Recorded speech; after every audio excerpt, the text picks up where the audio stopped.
everyone, welcome back to my YouTube channel Educational Videos by Palak Gupta. If you are new to my channel, so don't forget to subscribe my channel, the red button below. So guys, today's video is all about Fire and the Ice of book The First Flight of class 10th. Okay, so let's start. Fire and the Ice is the poem which is written by Robert Frost. Fire and the Ice. Some say the world will end in fire, some say in ice. From what I have tasted of desire, I hold with those who favor fire. But if it had to perish twice, I think I know enough of hate to say that for destruction, ice is also great and would suffice. So, this is your chapter, and it is a very short, very short chapter. So in this chapter we have learned that कि कुछ लोग जो होते हैं वो कहते हैं कि जो दुनिया है वो बर्फ़ से ख़त्म हो जाएगी, कुछ कहते हैं कि आग से ख़त्म हो जाएगी. From what I have tested of desire. हाँ तो वो कह रहा है कि कुछ कहते हैं कि फायर से एंड हो जाएगी, कुछ कहते हैं आइस से एंड हो जाएगी. लेकिन मेरी साइड से, या फिर ये कह लो मैं किसके फेवर में हूँ, मैं उनकी तरफ हूँ जो कहते हैं कि अकॉर्डिंग टू मी, जो कहते हैं मतलब जो पोएट है वो ऐसा कह रहा है कि अकॉर्डिंग टू मी जो फेवर है मैं उनके साथ हूँ. But if it had to perish twice, अगर ये 2 बार हो तो मैं I think I know enough of hate. मतलब अगर मैं सोचूं तो ये हेट से ख़त्म हो जाएगी, मतलब दुनिया नफ़रत से ख़त्म हो जाएगी. To say that for destruction ice is also great and would suffice. मतलब कि अगर मेरे नज़रिए से देखो तो ना ये बर्फ़ से ख़त्म हो सकती, ना ये आग से ख़त्म हो सकती, ये ख़त्म हो जाएगी नफ़रत से. ठीक है. Now let's summarise this chapter.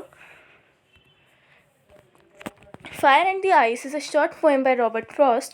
In this poem, the poet refers to 2 predictions of how the world will end. Some say it will end in fire, whereas others say it will end in ice. According to the poet, fire stands for desire, greed, and avarice or lust. The more you try to satisfy them, the more they grow. There is no end to it.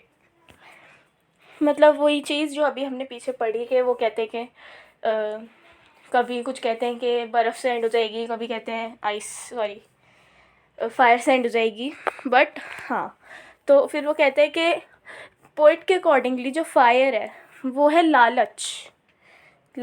ठीक है. लोगों को लालच है कि उन्हें और मिले और मिले और मिले. तो अब हम सबको भी लालच होता है कि हमारी सैलरी मान लो 1000-2000 रुपीज़ आ रही है, तो हमें लालच है कि हाँ चलो यार 2000 आ रही है तो 3000 भी आ सकती है, 4 भी आनी चाहिए, ऐसे हमें लालच है. ठीक है. The more they grow there is no end to it. उस लालच का कोई अंत नहीं है. अगर हमारी 10,000 है तो हम 20,000 के लिए एक्सपेक्ट करेंगे, 20,000 है तो 30 के लिए करेंगे. मतलब हमारी ग्रीड जो है उसके लिए वो बढ़ती जाती है. The spread rapidly like fire and engulf your whole life. मतलब वो आग की तरह बढ़ रही है, फैल रही है आग की तरह. One become selfish and sometimes cruel also. जब फिर हम सेल्फिश होने लगते हैं, अपना काम बनता भाड़ में जाए जनता. On the other hand, ice according to the poet stand for हेटेड, कोल्डनेस एंड रिजिडिटी. मतलब ठंडक के लिए है उसके accordingly ice. One becomes insensitive and indifferent towards the feeling of others. मतलब हमें दूसरों की फीलिंग्स की कोई चिंता ही नहीं है. Poet says that both fire and ice are growing with such a rapid speed. बहुत तेज़ी से बढ़ रहे हैं ये. That the world would soon perish either way, in ice or in fire. मतलब दुनिया ख़त्म हो जाएगी इसी झमेले में कि फायर से ख़त्म हुई या आइस से ख़त्म हुई. बट ख़त्म किस चीज़ से हुई? वो हेट से.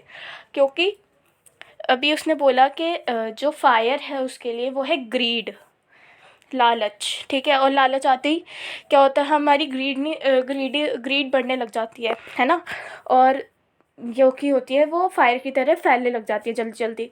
और अगर आइस से ख़त्म होने की बात है, तो अगर हमारे पास आता है तो हम इनसेंसिटिव बन जाते हैं, हमें दूसरों की फीलिंग्स की कोई चिंता ही नहीं होती। So guys, that's it for today and that's your whole chapter. अगर आपने इसकी लास्ट 2 वीडियोज़ नहीं देखी, I mean a letter to God and the last one is just a snow, तो आप यहाँ पे साइड में आई बटन है, मैं बता देती हूँ। यहाँ पे आई बटन है, यहाँ पे क्लिक करके देख लीजिए। और अगर आपको वीडियो पसंद आई हो तो इसे लाइक करें, शेयर करें एंड सब्सक्राइब करें और अपनी पढ़ाई को जारी रखें। मैं मिलती हूँ आपसे अपनी अगली वीडियो में, तब तक के लिए टेक केयर।